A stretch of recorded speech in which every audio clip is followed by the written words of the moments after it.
Tiago, capítulo 2. Pois qualquer que guarda toda a lei, mas tropeça em um só ponto, se torna culpado de todos. Versículo 10.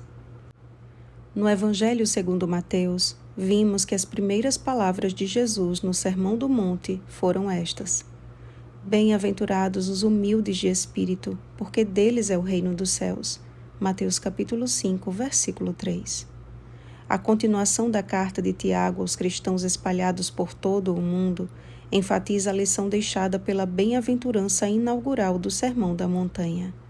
Olhando para Cristo, ele fez uma retrospectiva daquele sermão, destacando a humildade, o amor fraternal livre de acepções e a verdadeira obediência aos olhos de Deus através de uma fé prática.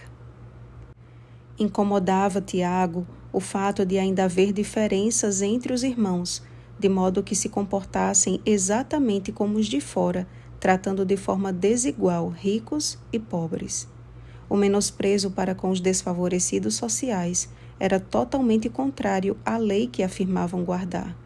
Intitulado por Tiago de Lei Régia, o amor ao próximo estava voltando a se equiparar ao patamar dos líderes judeus, perigo sobre o qual Jesus mesmo advertiu. Porque vos digo que, se a vossa justiça não exceder em muito a dos escribas e fariseus, jamais entrareis no reino dos céus. Mateus capítulo 5, versículo 20.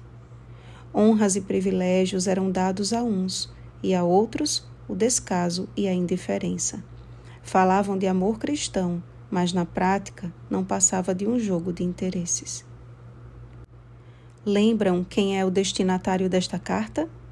Você e eu.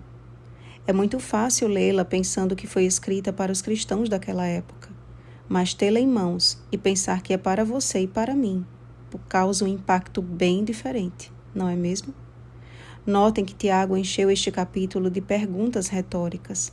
Jesus também fez muitas perguntas e muitas vezes suas respostas também eram perguntas reflexivas. Elas nos fazem olhar para dentro de nós e percebermos o nosso próprio pecado.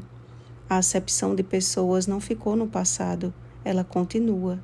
E dar mais atenção a uns, em detrimento de outros, é uma ferida que ainda aflige a Igreja de Deus.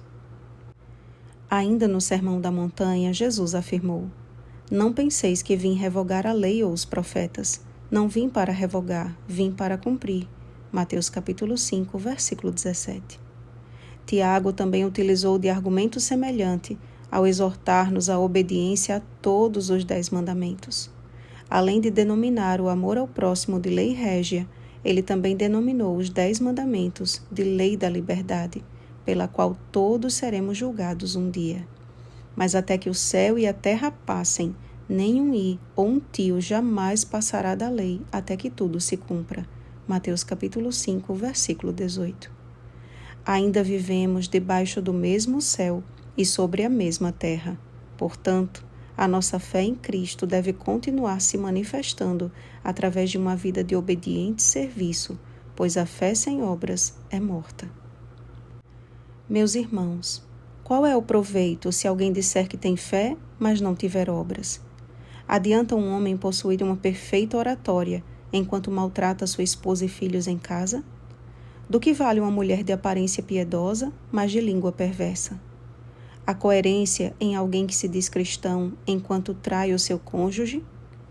Deus, em seu grande amor e infinita misericórdia, estabeleceu uma lei composta não de 10 sugestões, mas de 10 mandamentos, cujo conteúdo é tão santo quanto o seu próprio caráter.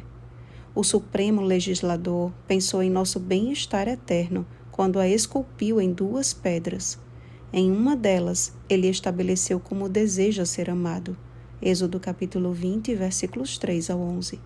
E na outra, como devemos amar ao nosso próximo, Êxodo capítulo 20, versículos 12 ao 17.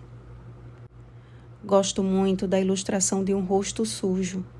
Como Tiago mesmo disse no capítulo anterior, a lei de Deus funciona como um espelho.